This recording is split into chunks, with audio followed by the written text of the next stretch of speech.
Hey guys, welcome back. This is Mira, and today we're going to be continuing Major Minor. This is episode 2, and I hope you guys are okay with me ending the episode short in episode 1.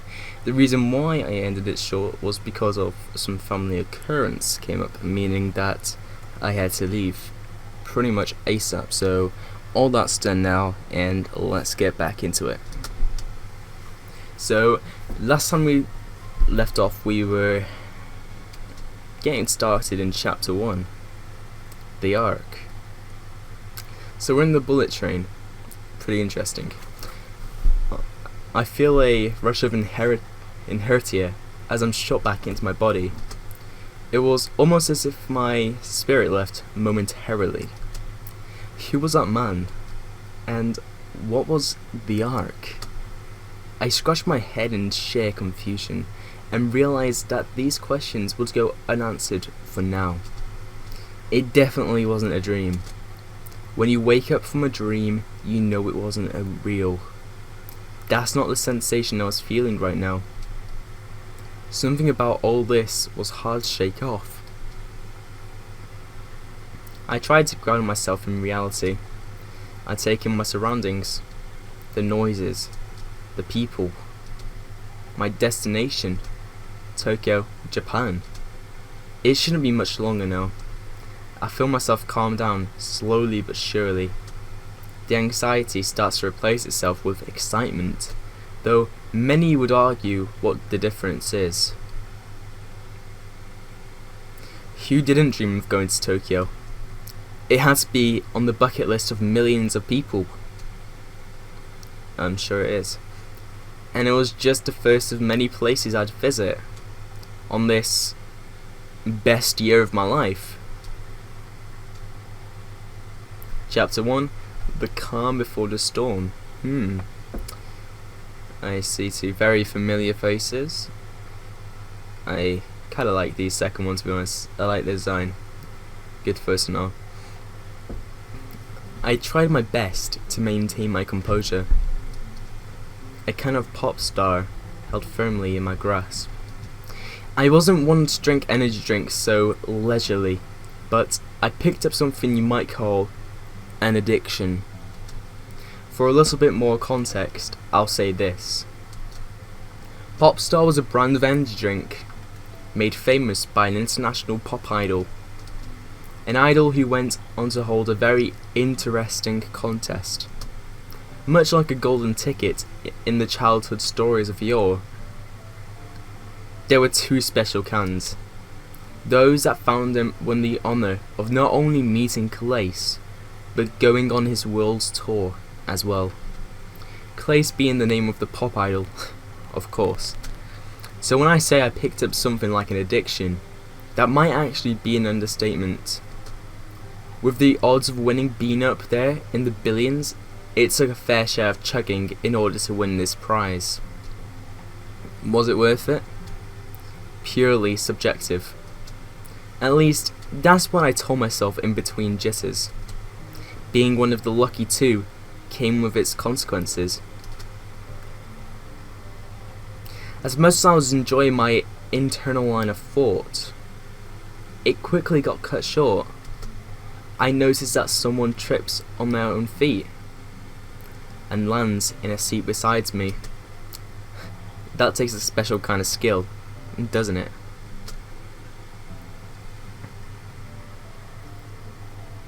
Oh my gosh, I am so sorry. Please, forgive me. I nod my head. It's not the end of the world or anything like that. I just didn't expect it. Although, someone to talk to might make time go by faster, as well as help clear my own head. First time on a train. I'm not so sure what came over me. I just got really dizzy all of a sudden, and my body gave way.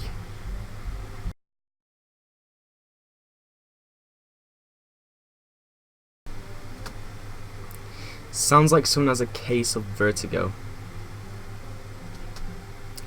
I apologize again. Sorry for intruding. I really am. I try to explain that it's fine and that everything is okay. but he seems to think that he's committed one of the worst imaginable crimes just by being here.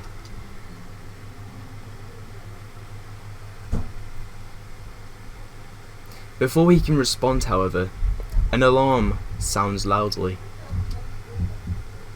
The train comes to a screeching halt. Mechanical failure? That's not good.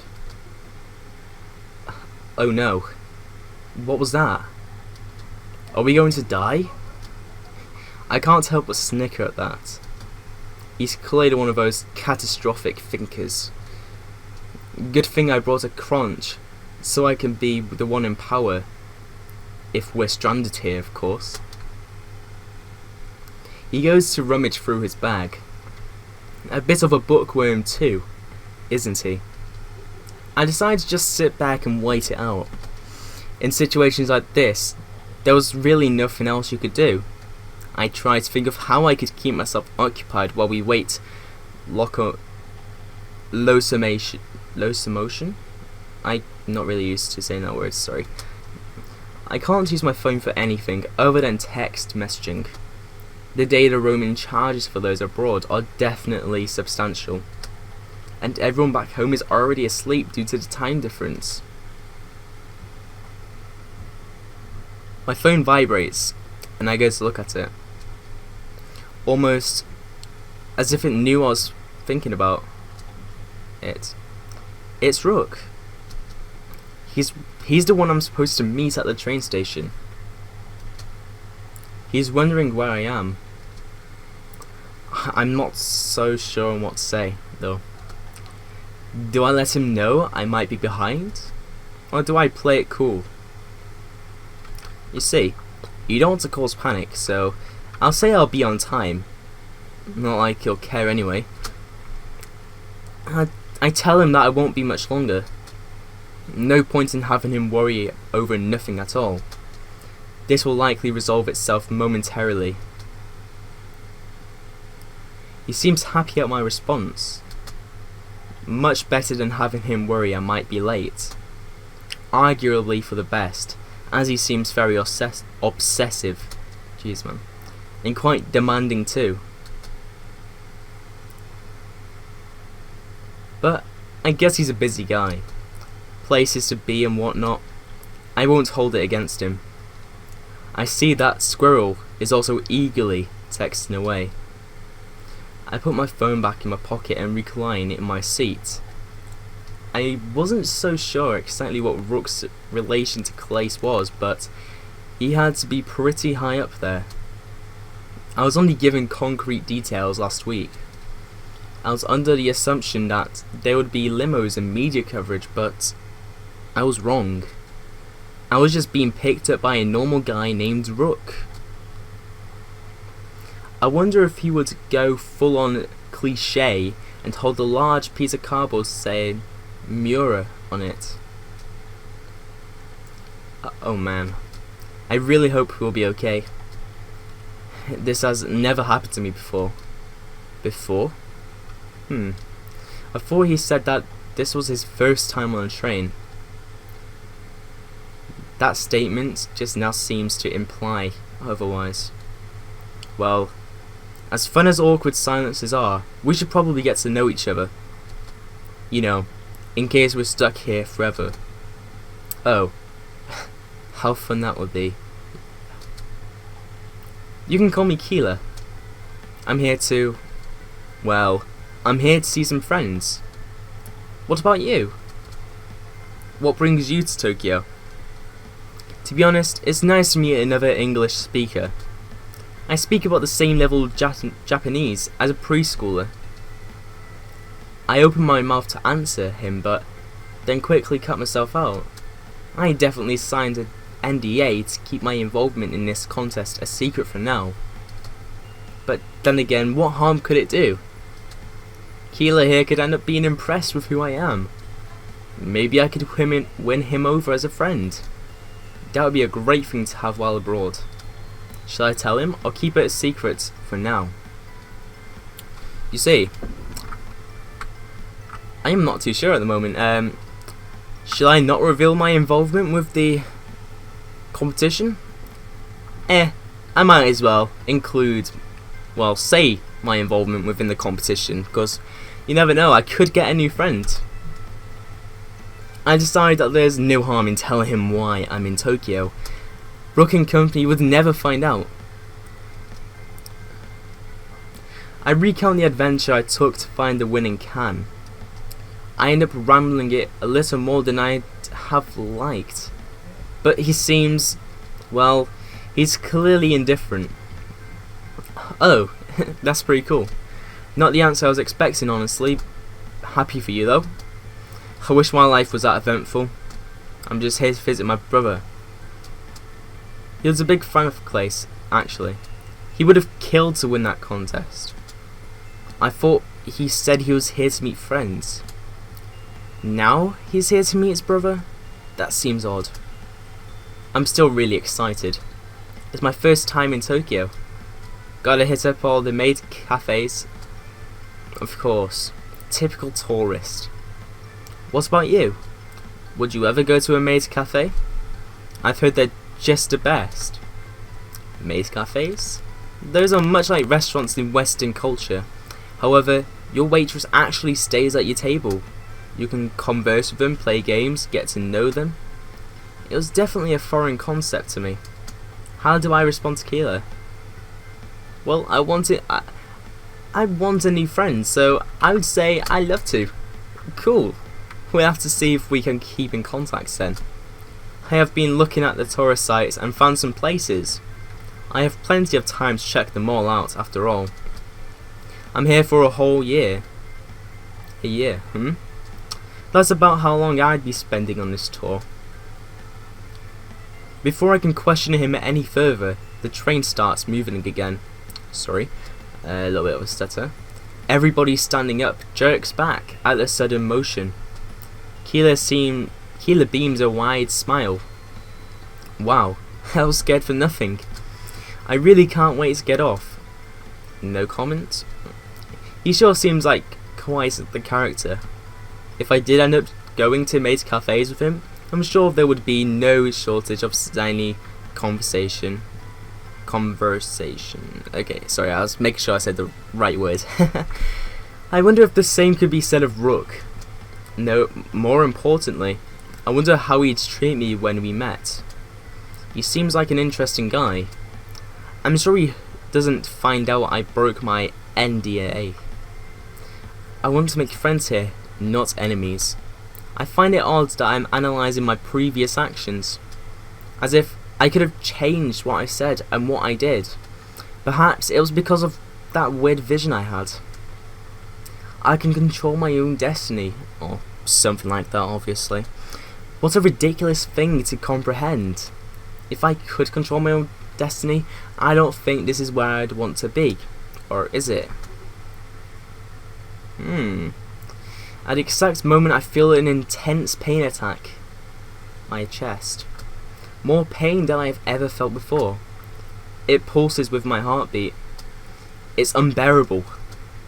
I go to clutch my gut instinctively, only to find out that I cannot move. Everyone around me seems to have frozen in place. I start to panic.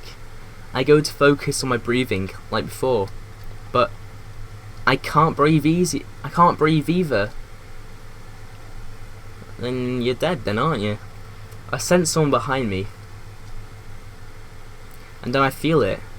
They paw on my shoulder again. The pain fades away, and I gasp loudly for air. Is there something about his touch?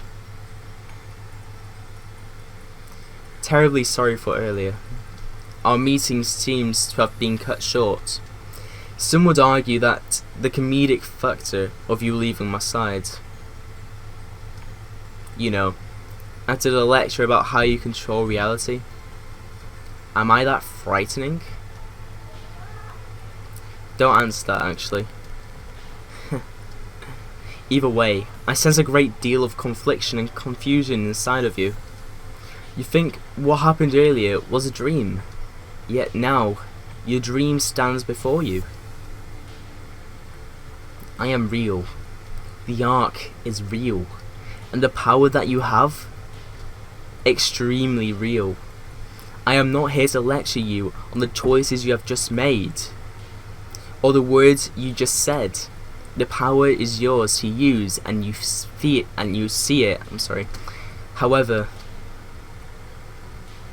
you will be asked to help me. You are not receiving this power for free. Enjoy your regular day on Earth, for it shall surely be your last. When I see you again tonight, I will tell you everything. Would you like to save your game? Yes, I do. Okay, there we go. I was immediately shot back to my own reality. Or at least the reality I was comfortable with. But now I know one thing for sure. The reality really happened. He thought that he would relieve some confusion of mine. All he did was replace it with a primal fear. I started shaking fright.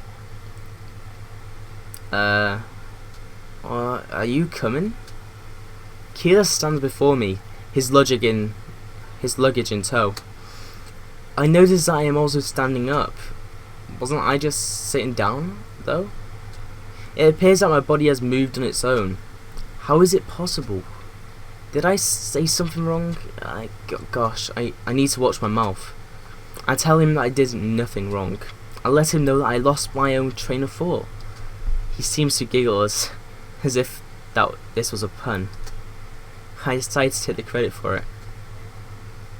He wouldn't. Right place, right time. At least he waited for me, or I'd be clueless right now. That's the last thing I'd want to be. Scared, alone, and confused in Tokyo? Ouch. I apologize for the delay as we exit the train. Ooh, and it fades black.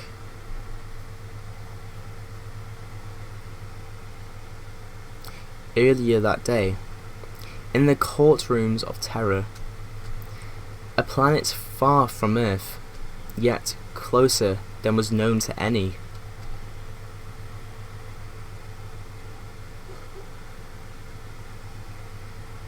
Ooh. It is with joy and gratitude that I invite Lord Blair to take the seat of the Speaker, a man more fitting for the position of Mayor and the future king I've never met. I've served under him for several years now. I can safely say that his jump into office will bring Terra a new age of prosperity. I like the detail. Ooh. Come on, Riley, you embarrass me. I'd rather be the merits I display on my own speak to the efficacy of my campaign. Allow me to speak about this age of prosperity on my own. This is something everyone gathered here today must hear. Forgive me, Lord Blair. I did not mean to bring you embarrassment before such a large group of people. I mean you no quarrel, Riley. Have a seat. I will call upon you if needed as we move forward. Yes, my lord. At least he's loyal, that's something. Allow me to ask you all a question. You do not need to answer vocally. Perhaps ponder on it as food for thought. If I may paint an image in your minds, you have a starving family and want to feed them more than anything. With all your hard work, you are the only able to amass enough to feed half of your family. The rest are left to starve. Though, before your family can eat, there is a rapping at the door of your abode. Upon opening the door, it is someone new to Terra, who fled the destruction of their world. They want a new life on your soul. They would beg for your food, as they have starved almost to death. But if you give them a meal, your own family will suffer. Would you partake in charity at the expense of the health and possible lives of your family? Think about that for a moment.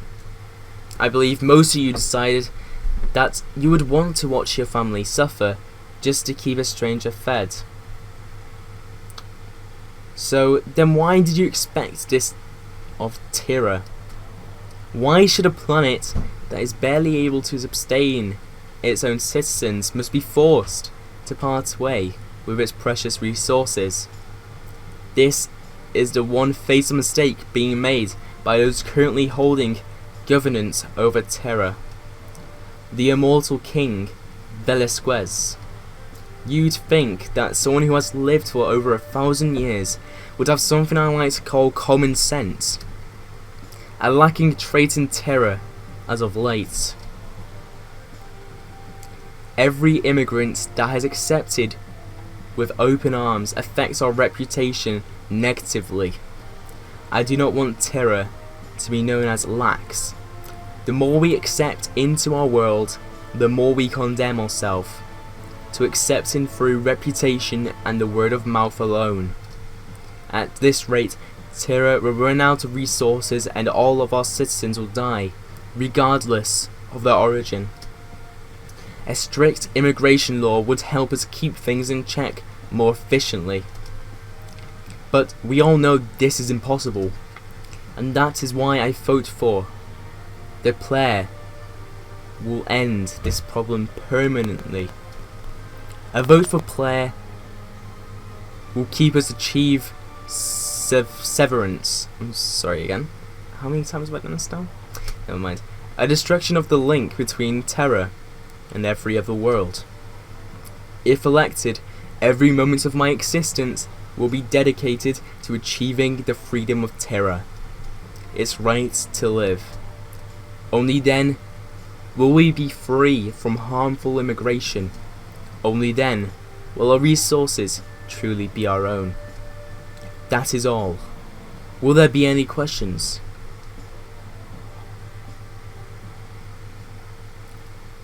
Oh.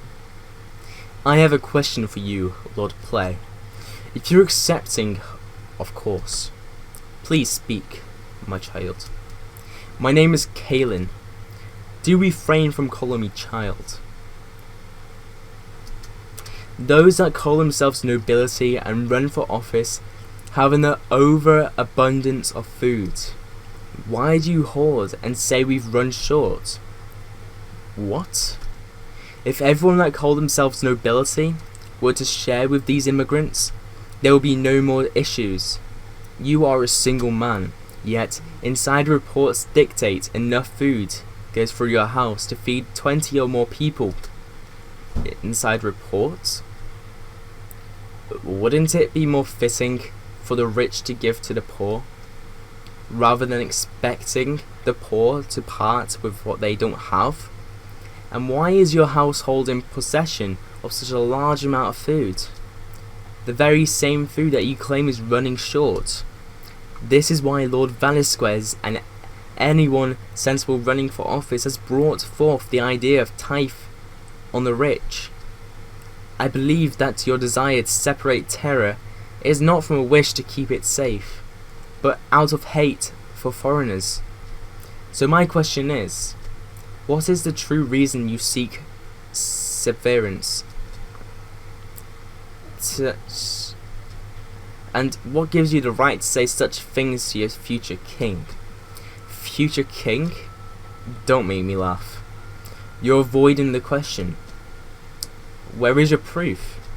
Accusations in courts of Terra are to be substantiated with evidence, Kaelin.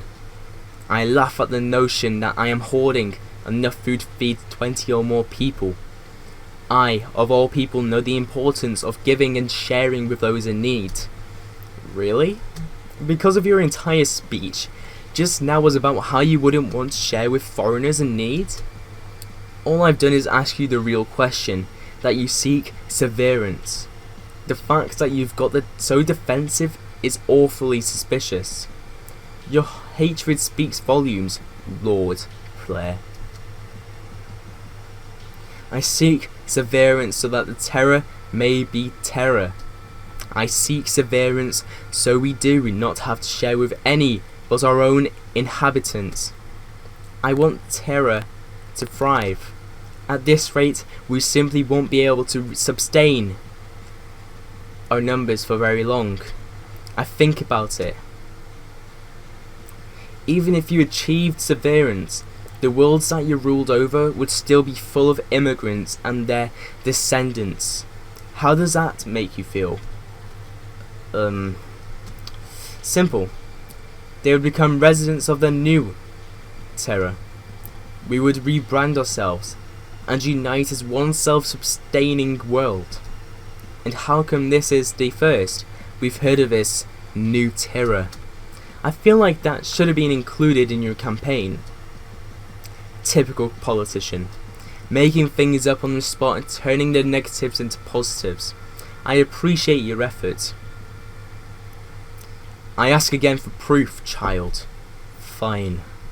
Your servant Kabbu revealed all of this and provided a shipping manifest as evidence. It should be all we need. What? And he used the evidence to substantiate his claims. Claims of overhearing off-worlder hate speech in the night. He can handle it from here. Or is it not a... Oh, Kabbu. I can confirm all that Kaelin said. Kabbu! You traitor. What have I done to deserve this? At first, I thought Player was my friend. I know I'm not from Terra, but he took me in and treated me like I was his son. But the more he spoke against immigrants, the more I realized I was only being used. He wanted a cheap servant. And now recently, he's been buying out all the foods he can get. He's creating the artificial sorted to blame on immigrants. And he's using this as a cover for his hatred and ammunition to support him during his campaign for mayor. The problem isn't those seeking shelter in Terra. It's the greed and hatred of the rich that we need to fix. The tithe on the offer claps will be all we need to take care of those less fortunate. A vote for Velasquez's continued reign. You know you speak lies. Why are you doing this, Kabbu? I would like to show everyone this shipping manifest from Player's residence. It shows just how much he is keeping from you all. And keep in mind that Lord Player owns land all over Terra. This cannot be the only instance of this theft. Forged. The evidence is forged by those against my campaign. Likely those in league with Velasquez. Guards, detain those two men. I will have a word with them in private. Riley, see it to it that the audience realizes this was a weak attempt to sabotage my campaign. Nothing more. But, interesting. Now we're back at the train station. Sounds good. We noticed that there aren't many people standing around. We were on there so long that the initial rush of people in transit already subsided. How long was I out? Well, I guess this is it, huh? I guess I've pictured a grander entrance, but there's really nobody here. Oh well. I should have expected less. The less you expect, the less chance you have of getting disappointed, right? That was sure an odd way of looking at things. Of course. I'm sure no one would ever claim that Kilo is normal. Odd. Fits him well. Like that sweater.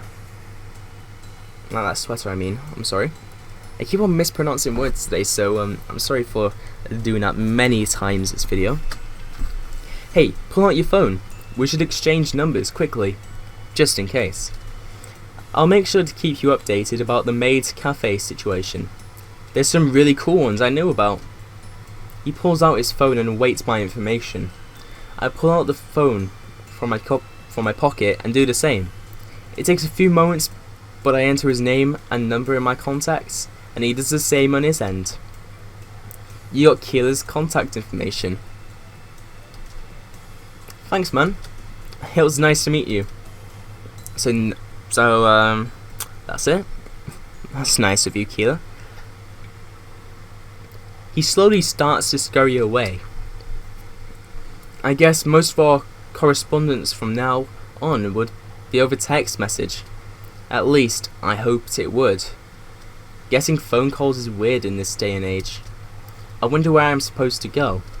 Rook never told me a specific spot. He just said to meet him at the train station. I figured that meant he'd be right there when I got off, but I didn't see him. I quickly turn to a corner and bump into a helpless woman. Hey, watch where you going, will you? I step back and immediately apologise. I tell her I was just looking for my friend Rook. I explain the fact that I am a foreigner and... Foreigner? Oh, so am I. But I'm no concierge. You should probably tell your friend to meet you in the atrium. She points towards a large open area. I guess that's a good landmark. I thank her and start to walk towards the atrium. But before I can get too far, I feel a paw grip my shoulder tightly. My body spasms in fear of what this could mean. Not that man again? Hey. Are you so lonely that you've taken up to talking to yourself? That's weird. I am extremely relieved. For a moment, I thought that it might have been that man again. But no. This must be Rook. What does that mean by talking to myself? Whatever. I'm glad you're here. The PA speakers mentioned possible delays, and that can't happen. We're on the strict schedule. STRICT. He starts typing away on his tablet. Strict. Adjective. Acting in close conformity to requirements or principles. Ever heard of that word before? Wow. And I thought Keela was a character. Although I guess I would be a little upset if he was boring. No one likes to stick in the mud. So, where's the other one? I was confused. I wasn't quite sure what you meant. I asked him for clarification. The other contest winner, I mean. You were supposed to be together. Wait, what? Insufferable. I dislike being lied to. I sincerely tell him that I have no idea what he's talking about. I was only with Keela on the train. Wait. Out of the shadows, someone shuffles towards us. Hey, you two. You were watching us? That's exceedingly creepy. Yeah, it is, kind of. So, not only do we have someone who talks to themselves, but a stalker as well? I really don't get what he means. I wasn't watching you, I was just shy. Besides, I wanted to see if you were actually telling the truth when you said you won the contest. He looks at me up and down. Rook stares at me angrily. Well, I shouldn't have said about the contest. Oh no. I thought you might be bragging and making things up since, you know, we both signed an NDA and whatnot. I tried changing the subject because I didn't want to break it myself. Sorry if I sounded sketchy. You did what? Breaking our contract is abhorrent. Well, either way, I have to say I'm really glad that this is it, that it's you I'll be spending time with. I feel like we got along on the train, even if it was only for a few minutes. And now we'll be able to go to a maid cafe for sure. Your business is my business now, and vice versa. How cool is that? Guys, we're gonna leave it off here. We're gonna save the game. And I really do hope you guys do enjoy this longer episode. This has been Miura. Hope you enjoyed Major Minor episode 2.